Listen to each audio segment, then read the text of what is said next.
کوئی چیز چھپتی نہیں ہے. آج کل انٹرنیٹ کا زمانہ ہے. میرا معاملہ بھی ایک بڑھا اور میں نہیں چاہتا تھا کہ میں کچھ بات اپنے معاملے کو لے کر بولوں, لیکن مجھ سے ہمارے پیچھے بیٹھے ہوئے ایک صاحب کہنے لگے نہیں مولوی صاحب یہاں بڑی غلط فہمیاں ہیں. تو اب غلط فہمیاں جس کے اندر ہیں تو اس کو تو ہم دور کر نہیں سکتے, وہ تو رہیں گی تو رہیں گی. لیکن تصور کیجئے میرے بھائیوں کہ اتنی جلدی انٹرنیٹ کا زمانہ ہے اور میں شکر گزار ہوں بنارس کی جماعت کا, میں شکر گزار ہوں وہاں کے لوگوں کا.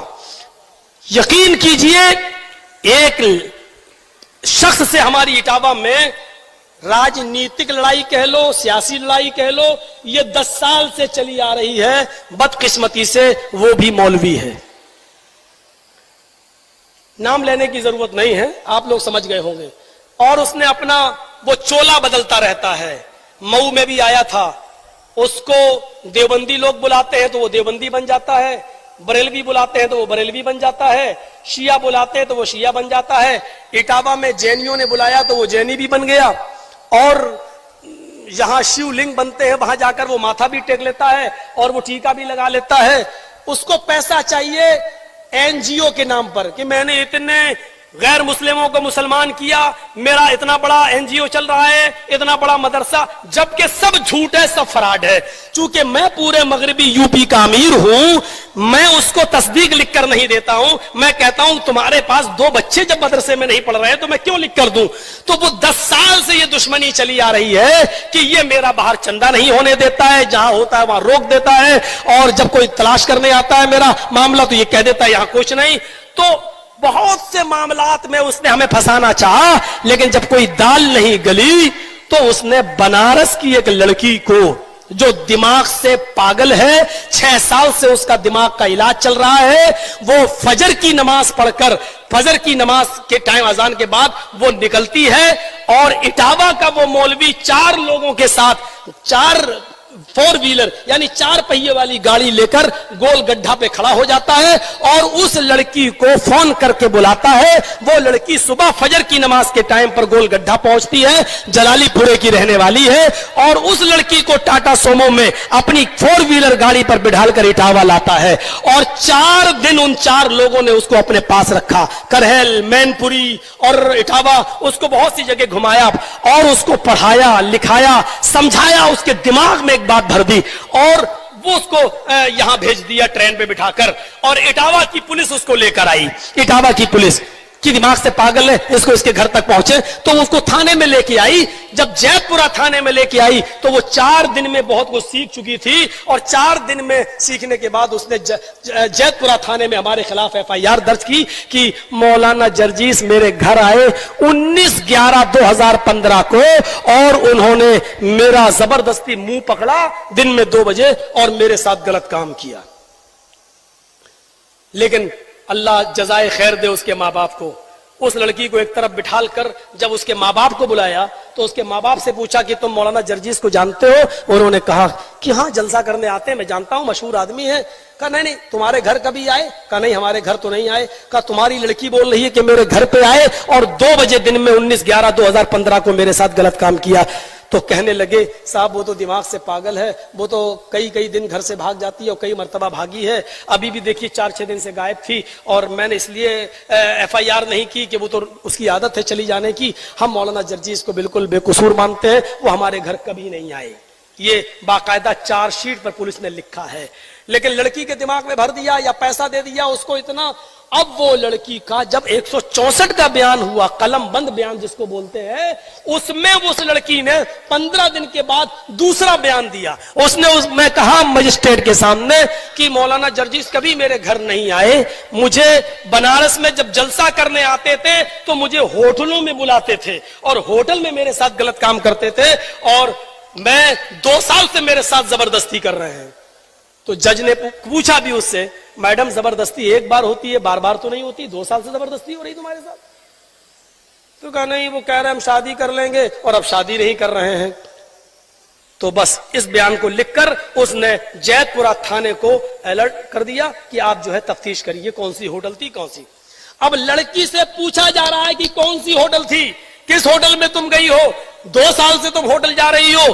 تو لڑکی کا بیان ہے جو 4 شیٹ پر لکھا ہوا ہے کہ میں ہوٹل جانتی نہیں ہوں, پہچانتی نہیں ہوں, اور اگر مجھے ہوٹل تک لے جایا گیا تو میں ہوٹل پہنچ بھی نہیں پاؤں گی. ارے 2 سال سے تم جا رہی ہو تو ہوٹل نہیں, کہا نہیں میں نہیں جانتی ہوٹل کون سی تھی, میں بھول گئی. پھر اس لڑکی کا میڈیکل کرایا گیا تو میڈیکل میں صاف طور پر آیا نو لائف اینڈ ڈیڈ اسپرم سین, جو ہماری چارج شیٹ پر لکھا ہوا ہے, اور آگے بھی لکھا ہے نو انٹرنل اینڈ ایکسٹرنل. نہ اس لڑکی کے اندر کچھ ہوا نہ باہر, یعنی وہ شادی سے پہلے جیسی تھی ویسی ہی ہے, اس لڑکی کے ساتھ کچھ نہیں ہوا. لیکن میں اریسٹ اسٹے لے چکا تھا ان تمام آدھار پر. لیکن مجھ سے میرا وکیل بولا اتنا زبردست گراؤنڈ, لڑکی ایف آئی آر میں کچھ بول رہی ہے اور 164 میں یہ بول رہی ہے, ہوٹل کا پتہ نہیں, میڈیکل میں. ارے تمہیں تو کھڑے کھڑے بیل مل جائے گی, آ جاؤ. تم کون ہے؟ ارے کیسے تم چلے جاؤ گے جیل کے اندر؟ اور میں اس وکیل کی باتوں میں آ گیا. حالانکہ مجھے نہ کوئی پکڑ رہا تھا نہ کوئی گرفتار کر رہا تھا. میں نے سوچا اس کیس کو ختم کریں, مقدمہ لڑیں اور باعزت بری ہو. لیکن مجھے کیا معلوم تھا کہ یہ سارے کام تو ٹرائل میں کام آئیں گے جب مقدمہ چلے گا. پہلے تو لڑکی کا بیان ہی سب کچھ ہے, پہلے ادھر آؤ.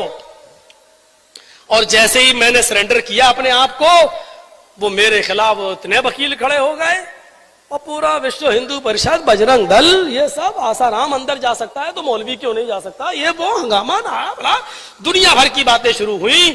اور میں نے اپنے پیروں پہ خود کلہاڑی مار لی اور سرنڈر ہو کر میں اندر ہو گیا. اب اندر ہوا تو پھر حالات ایسے بدل گئے کہ 2-3-5 دن میں ضمانت ہو جانی تھی. لیکن پھر الیکشن آ گئے. الیکشن کے بعد ہائی کورٹ جب گئے تو ہائی کورٹ میں دشمن نے ہمارا ایک وکیل کھڑا کر دیا. اس وکیل نے کہا ارے یہ تو بال ٹھاکرے کے خلاف بولے, یہ اڈوانی کے خلاف بولے, ان کے اوپر تو بڑے مقدمے چل رہے ہیں. وہ ہائی کورٹ نے بھی میرا کرمنل ریکارڈ منگا لیا کہ ان کا کرمنل ریکارڈ منگاؤ, اس کے بعد دیکھیں گے. اب کرمنل ریکارڈ کوئی ہو تب تو, کوئی ریکارڈ نہیں. ہر تھانے سے میرے پاس نل کی, کوئی تھانے میں رپورٹ ہی نہیں ہے, سارے تھانوں سے نل رپورٹ آئی. ہاں کانپور میں ایک مقدمہ تھا میرے اوپر 153 کا, تو وہ مقدمہ اس میں بیل پہ چھوٹا ہوا تھا. تو ہمارے وکیل نے بحث کی, ارے 153 کیا, آج کل شرابی کو شرابی کہہ تو وہ ایف آئی آر کرا دیتا ہے, جواری کو جواری کہہ تو وہ ایف آئی آر کرا دیتا ہے, تو یہ کوئی مقدمہ نہیں ہے, کوئی اپرادھ نہیں ہے. تو جج نے کہا کہ بھائی کیا بات, کہا بھائی لڑکی بالغ ہے, کہہ رہی ہے کبھی گھر کبھی کہہ رہی ہے گھر, میڈیکل میں کچھ ہے نہیں. لہٰذا اس نے فوراً بیل دے دی مجھے. اب جب بیل ملی مجھے تو اب میرا دشمن پھر چوکنا ہوا. اب تو بیل مل گئی, اب تو جرجیس بھی میرے خلاف کچھ نہ کچھ کرے گا. تو اس نے فوراً کانپور میں جا کر میرے خلاف کانپور کا وارنٹ جاری کروا دیا. اب میں نہا دھو کر بیٹھا تھا کہ آج میری بیل ہو رہی ہے, آج میں رہائی ہے, بنارس سے نکلوں گا. تو بنارس سے رہائی تو آئی نہیں, میرا وارنٹ اور آ گیا. میں نے کہا بھائی میری رہائی کیا ہوئی؟ کہ اب تمہیں کانپور جانا پڑے گا, ٹرانسفر ہوگا. میں نے کہا کیا ہوا؟ کہا وہاں بھی کوئی مقدمہ ہے. میں نے کہا جلدی سے اس نے بتایا. میں نے سمجھ گیا پرانا مقدمہ ہے. میں نے کہا یار میں تو بیل پہ چھوٹا ہوا ہوں. بولے اب یہاں سے آپ کو ٹرانسفر کیا جائے گا. تو اب مجھے وہاں لے جایا گیا. بنارس کی پولیس ہم کو لے کے وہاں پہنچی, لیکن وہاں میں بس کھڑے ہی کھڑے میں چھوٹ گیا. اس نے کہا کہ آپ تاریخ پہ کیوں نہیں آئے؟ میں نے کہا میڈم میں جیل میں تھا. میں کیسے آتا 4 مہینے؟ تو آپ کے وکیل کو آپ ایپلیکیشن لگانا چاہیے. میرا وکیل بولا مجھے بھی نہیں معلوم تھا یہ جیل میں تھے. میرا وکیل بولا مجھے بھی کیا معلوم, آپ نے بتایا کہ میں جیل میں ہوں. تو کہا کہ چلیے کوئی بات نہیں, آپ کی بیل تو ہوگی, آپ بیل پہ چھوٹے ہوئے تھے, ٹھیک ہے, لیکن چونکہ جیل سے چھوٹ رہا ہوں اس لیے جیل میں جانا ہی پڑے گا 2 گھنٹے کے لیے. پھر میں کانپور کی جیل میں گیا. میرے بھائیوں اس پوری لڑائی میں نہ لڑکی کے ماں باپ نہیں, صرف اسی مولوی کا ہاتھ ہے جو بہروپیہ ہے, اور وہ آپ لوگوں تک بھی چندہ وندہ کرنے آئے گا. میں پہلے بتا رہا ہوں کہ ہوشیار رہیے گا, مجھے بھی اب آگے لڑائی لڑنا ہے. کوئی کمپرومائز نہیں, کوئی سمجھوتا نہیں, مقدمہ لڑوں گا. اور انشاءاللہ میں پہلے بھی کہا تھا اور آج بھی کہہ رہا ہوں کہ میں اس معاملے میں, میں شیعہ سنی معاملے میں, اہل حدیث بریلوی سنی معاملے میں جیل میں بہت بار گیا ہوں اور کبھی ڈرا نہیں ہوں. ہوتا رہتا ہے.